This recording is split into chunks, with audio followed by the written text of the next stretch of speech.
अपनी पूंजी पे घमंड मत कीजिए।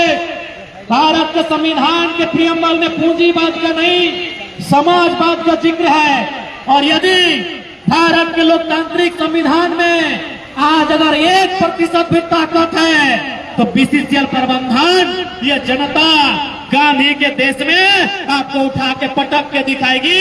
इस बात को याद रखिएगा।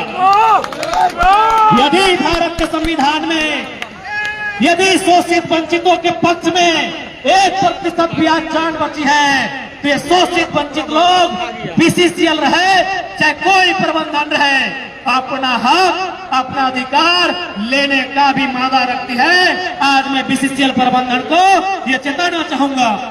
मैं सबसे पहले बीसीसीएल प्रबंधन को साफ साफ कहूंगा कि आप कम से कम जो भूमि अधिग्रहण का नियम है,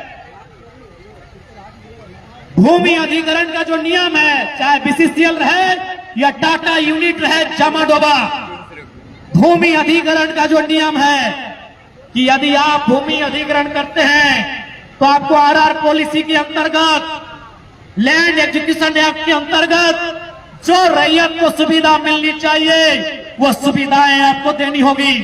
सबसे पहले जो सड़क जिसको आप लगातार क्षतिग्रस्त कर रहे हैं, इस सड़क को इतनी पक्की बनाइए कि जहाज टाण के लोग उसमें आवागमन कर सके। तमाम जो उद्योग कंपनियां होती हैं वो सीएसआर के माध्यम से उस क्षेत्र में डेवलपमेंट का काम करती हैं।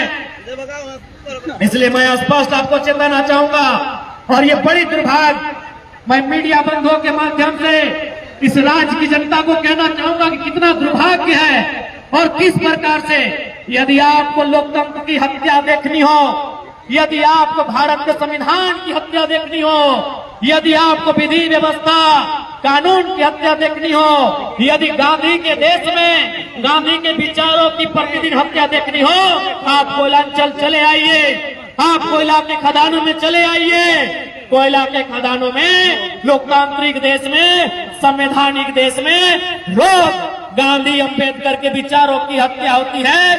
जब किसी ने कहा है, जब धनबाद के उपायुक्त ने कहा है, उन्होंने 33 करोड़ रुपए यहाँ के रैयतों को आवंटन करने के लिए दे दिया है, तो फिर अड़चन क्यों आ रही है, ये बीसीसीएल प्रबंधन बताने का काम करेगी। और मेरे हिसाब से 33 करोड़ का रकम भी रैयतों के लिए मामूली है। रैयत जिनकी जमीन में कोयला है, रैयत जो इस मिट्टी में कई हजार सालों से रहते हैं, सीते हैं, खाते हैं, कमाते हैं और इसी मिट्टी में मर के चले जाते हैं, उनके लिए आपने 33 करोड़ का जो आवंटन का घोषणा किया है, उस घोषणा को भी पूरा नहीं किया जा रहा है। तो कैसे नहीं माने कि लोकतांत्रिक भारत में, गांधी के अंबेडकर के भारत में उनके विचारों की हत्या रोज की जा रही है, ये क्यों नहीं माने।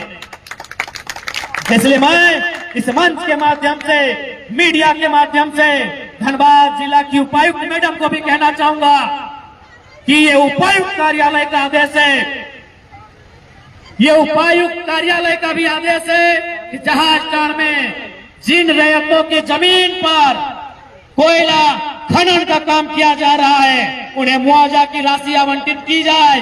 लेकिन अभी तक ये राशि आवंटित क्यों नहीं हुई, ये सवाल का उत्तर आपको देना होगा।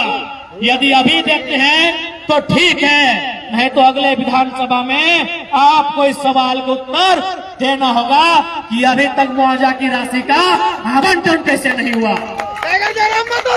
और मैं यहाँ के अंचल अधिकारी से भी कहना चाहूंगा कि जो मुआवजा का प्रक्रिया है, उस प्रक्रिया में जो बार बार आप दांव पेच खेलते हैं, कागज दिखाइए, वंशावली दिखाइए, ये ड्रामा बंद कीजिए।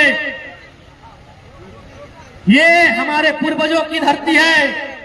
आप यहाँ की भोली भाली जनता को कागज पत्र के नाम में उलझाने का काम नहीं करें।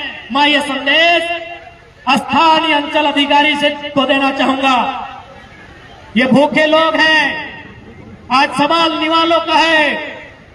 ये भूखे लोग लाचार बेबस लोग हैं, जिनकी जमीन पर लाखों करोड़ों की कीमत का कोयला निकलकर पूरे देश दुनिया में चला गया, लेकिन आज ये लोग एक मामूली नौकरी के लिए आंदोलन करने के लिए बाध्य हो जाते हैं। एक मामूली रकम की सड़क को बनवाने के लिए आंदोलन करने के लिए बाध्य हो जाते हैं। मामूली विषयों के लिए, मामूली मुद्दों के लिए यहाँ के लोग धरनों में बैठने के लिए बाध्य हो जाते हैं। तो मैं तमाम जो पदाधिकारी हैं, बीसीसीएल प्रबंधन समेत, मैं तमाम लोगों को कहना चाहूंगा, जहाज के लोगों की समस्याओं का निदान 1 महीना के भीतर किया जाए।